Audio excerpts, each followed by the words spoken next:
In the last video, I created some scripts that allowed several Claude agents to work together, and I used Tmux and Bash to implement those scripts. And then I made two Claude agents count together to 10, which is an example that I saw in a talk by Lara Kessler, and that's something I wanted to try. Today I want to use the same tools to do something more meaningful, which is to refactor some legacy code. And this is my first try of doing it, so if I fail, you might see a big failure on video, or I might not release it. Hi, my name is David, and in the last 2 decades or so, I've been working as a freelance software developer, but also as a trainer for agile engineering methods and modern software engineering, and also as a technical agile coach. If you want to know more about that, contact me via email or here in the DMs or on one of my social media accounts, which I will link below. Alright, we have 3 Claudes running here, and let's first see if we can teach them who they are and what they should do. You are part of a group of Claude agents that should work together to improve some legacy code. You can use the global AT&T script to find more about the group and to communicate with them. First, try to find out your own name and role and which other agents exist. Perfect! It has discovered the multi-agent setup. Its own name is Dorothy, and it's the developer, and there are other agents in the group: Alice the architect and Charlie the committer. It also tries to find out something about the code, which I didn't ask for. But anyway, okay, it analyzed the code. That's not really what I wanted here. Yes, okay, but it seems to have found out what Alice should do, what Charlie should do, and it's waiting for Alice. So I'm now gonna use the same prompt to tell Alice, the architect, and Charlie, the committer, about their roles, and then we'll meet back again here to let them do something interesting. Okay, all 3 found out their own role and the rest of the members in the swarm, and I only had to point them to the AT&T script, and they found out everything else themselves. Also, I made all of them set their name and their role as the current Tmux panel title, and every one of them did slightly differently. So I think another script could be to set this title in a repeatable manner. But hey, that's not a big problem here. Now I want to start to teach them what I want from them. So I will first start with the committer, because I think I have a pretty good idea what it should do. Before we continue, I also want to teach them how communicating with other agents would look like. Now, in a real system, all of that should be system prompts, but I'm currently only playing around with my scripts here, so I'm trying to find out how that system prompt could actually look like. When another agent sends you a message, they will prefix it with #agent name, agent role. Be sure to respond to them, not to me, after you did what they asked you. You can respond using agent send agent name, agent role message. If another agent sends hi, respond with hello. Okay, I now told all 3 of them how they can communicate with each other, so let's try that out. Say hi to Dorothy. Okay, I have now a prompt that seems to work for now, even though the agent script seems to be a little bit buggy. It actually should always add the sender ID inside the brackets, but it doesn't. So I've added the sender ID again at the end of the message. And the prompt that works was: you are part of a group of agents that should work together to refactor some legacy code. You can use the global AT&T script to find out more about yourself and the group, and also to communicate with others. After every command you run, and whenever you wait for my input, set your own name and role as the title of the current Tmux pane. Now find out your name and role and which other agents exist. When another agent sends you a message, they will prefix it with your name, your role, and they will add their name at the end. Be sure to respond to them, not to me, adding your name at the end, after you did what they asked you. You can respond using agent send and the ID and a message. If another agent says hi, respond with hello, but do not respond when they say hello. Okay, that was already a lot, and a lot of trial and error, and we did not even program anything yet, but I'm now gonna teach them their specific roles, and all of that could later be a part of a system prompt or some ground rules for the agents. So That's no problem here. I'm just trying to figure out how those ground rules could look like. So let's start with Charlie, the committer. You are responsible to review code changes when Dorothy tells you it is done with the task. Before Dorothy even starts with the task, Alice will tell you about what the next task should be. You'll have to remember that. When you review the code, first make sure the tests are passing. Then look for changes of functionality, which must not change since we are refactoring, typos and common code smells. If everything looks good, commit and tell Alice it can proceed to the next task. If there are any questionable changes, ask me to review. When you commit, write a commit message that contains a summary in the first line, maximum 60 to 80 characters, and if there are some noteworthy aspects of the new state of the code, include them in the description. Okay, I think the committer is ready. Let's move on. Alice will tell you about a refactoring task you should perform. You will implement it, make sure existing tests stay green, and to write new tests as appropriate. You can ask Alice clarifying questions about the intent of the change and the desired future design. You can also ask me clarifying questions at any time, but you don't have to. When you're done implementing the change, tell Charlie to review and commit. Alright, the committer and the developer should be ready to implement some refactoring. And now let's tell Alice, the architect, what we want her to do.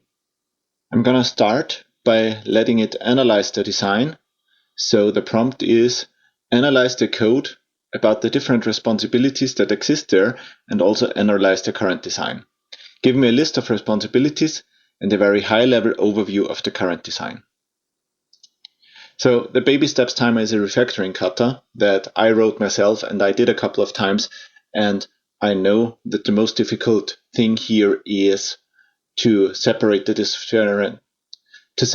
different responsibilities in the code, because every part of the code basically depends on everything else, and it's very hard to pull that apart. And I want to give Alice a few hints to get into this direction. All right, it analyzed the current design, so let's continue. Come up with a design that separates the responsibilities into packages, classes, methods, or static functions, whatever is most appropriate for the responsibility in question. Okay, why does it create a comprehensive design document? I didn't really ask it to do that, but probably I didn't specify enough what I wanted to have. Anyway, let's just continue. Okay, now we're getting to the interesting part. Come up with a plan to refactor the current code to the desired structure. Each step should be implemented by Dorothy. Each step should keep all user-visible functionality unchanged and all tests green, but Dorothy will ultimately be responsible for that. Dorothy might ask you clarifying questions. When a step is done, Charlie will commit it and tell you to proceed. Then ask me about whether we really want to proceed or review the plan. Don't tell Dorothy yet, let me review the initial plan first. Alright, here's a very long refactoring plan with some architecture diagrams and a couple of other things. So this is basically too long. I think we're eating up too much context here. I think I'm going to start Alice again with some slightly different prompts and then come back to you. So the next idea is, you are the architect of this team. We want to refactor the code so that the different responsibilities are split into different design elements, classes, methods, packages, static functions, whatever is appropriate. Come up with a plan to refactor the current code where every step preserves existing functionality. No need to include implementation details in the plan, just describe the steps at a high level and in a way so that a competent developer could implement them. Alright, looks like we have a plan.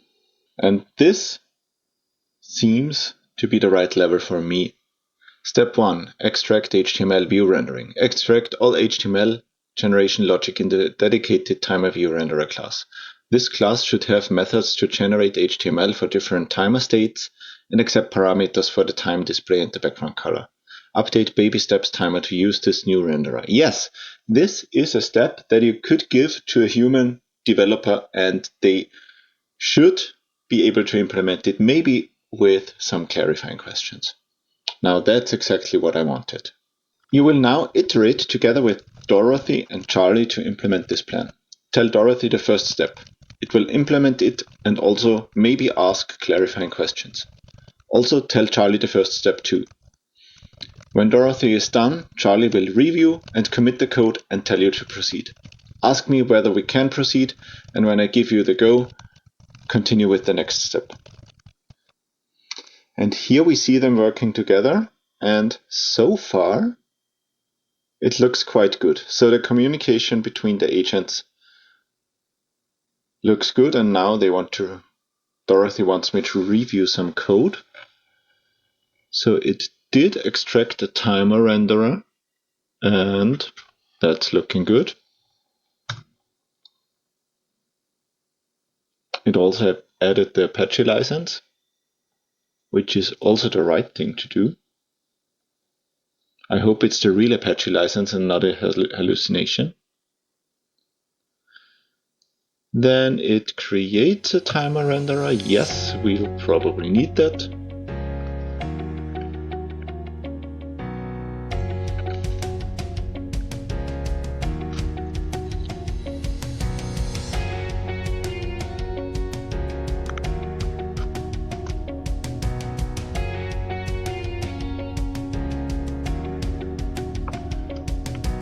Okay, I accepted most of the code changes without even reviewing them. It seemed to have refactored or used the new class in all the appropriate places, and now it cannot run Java because I don't have Java home set here.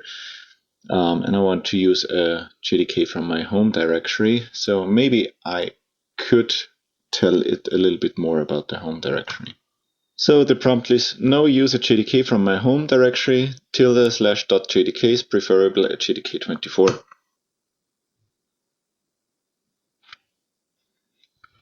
Okay, now Charlie wants to review the code. So let do it. Okay, it's running the tests again, which is now doing the same thing twice, but that's okay. Okay, let's review the commit message. Extract HTML view rendering into timer view renderer class. Move timer. Yeah, why not? And I don't want to be asked about similar commands again.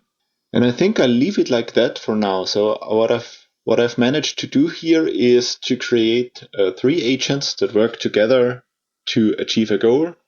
The architect has the high-level overview for how the refactoring should work. The developer implements it, and the committer reviews it and then commits it. And I will probably do more rounds of that architect, develop, commit cycle later, but I think we've already seen that this working together works. I'm not entirely sure whether it can really refactor the baby steps timer, because I already failed quite a few times to do it in a really reliable way together with AI, but maybe this setup works. And I'll keep you informed about that, probably on LinkedIn or Mastodon or Blue Sky or all three. My name is David, and if you have any questions or comments, then please tell me in the comments, and if you liked this video, then please leave a thumbs up and subscribe to this channel. And until next time, happy coding!